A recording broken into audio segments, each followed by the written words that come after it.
Hello and welcome to Market Week in Review for the week ending November 17th, 2023. I'm your host, Michelle Bajargal, and today I'm joined by our Chief Investment Strategist, Paul Eidelman. Paul, thank you for joining us. Yeah, happy to be here. Thanks. So let's kick off our discussion focusing on the US. So in recent weeks, bond yields have been extremely volatile, so perhaps you can contextualize that for us and in terms of what's been driving the market and how yields are impacting other asset classes like equities and REITs.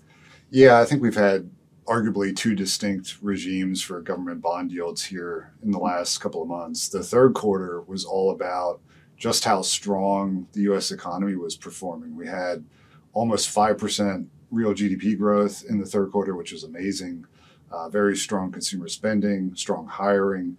On the back of all of that economic resilience, long-term interest rates rose dramatically, almost 80 or 100 basis points.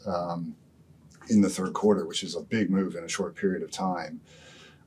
Starting in the fourth quarter here, and obviously conditions are still evolving on a real-time basis, that narrative has started to change. And we've seen a number of economic data points over the last couple of weeks, starting with a softer jobs report for October, some weaker business surveys from the Institute for Supply Management.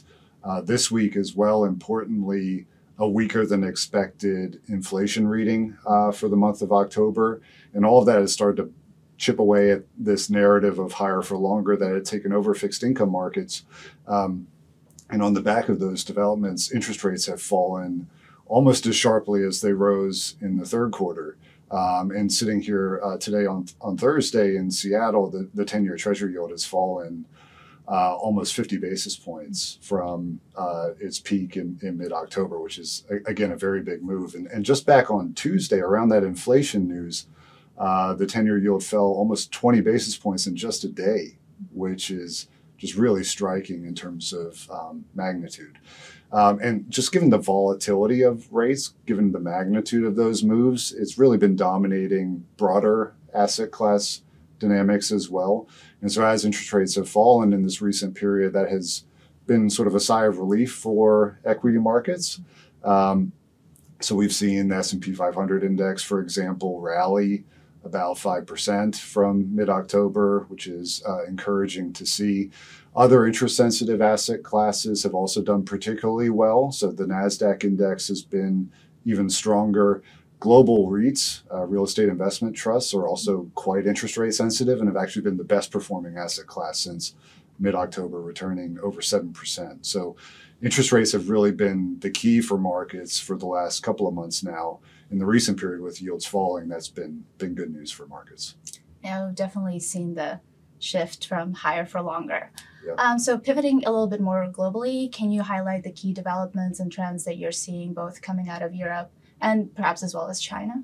Yeah, I'd say for most of 2023, both Europe and China had been relatively weak spots in the global economy, but that's starting to change at the margin in the last couple of weeks.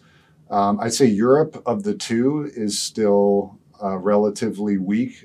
In the third quarter, they just published their GDP statistics, and the Eurozone showed a mild GDP contraction, so sluggish economic activity in the region. It seems like the combination of tight ECB policy, some weak industrial activity, particularly in Germany, and also a difference between the United States and Europe. In Europe, consumers have been much more cautious than what we see in the United States. So all of that has conspired to a period of relatively stagnant activity in Europe.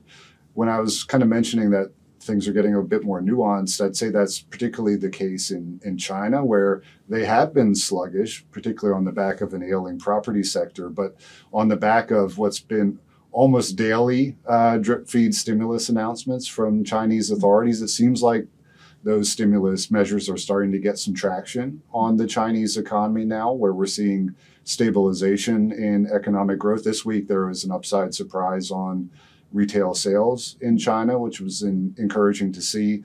And we got even more stimulus this week on top of the countless measures from recent months, most notably a 1 trillion yuan package to support the construction sector, which was a relative weak spot previously. So I think a lot going on internationally right now. Europe a little bit on the softer side. China showing some encouraging stabilization.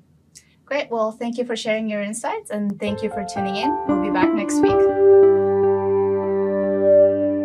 Hi, I'm Eric Risteman, Chief Investment Strategist for Russell Investments. If you like what you saw in this video and want to see more like it, please subscribe to our YouTube channel.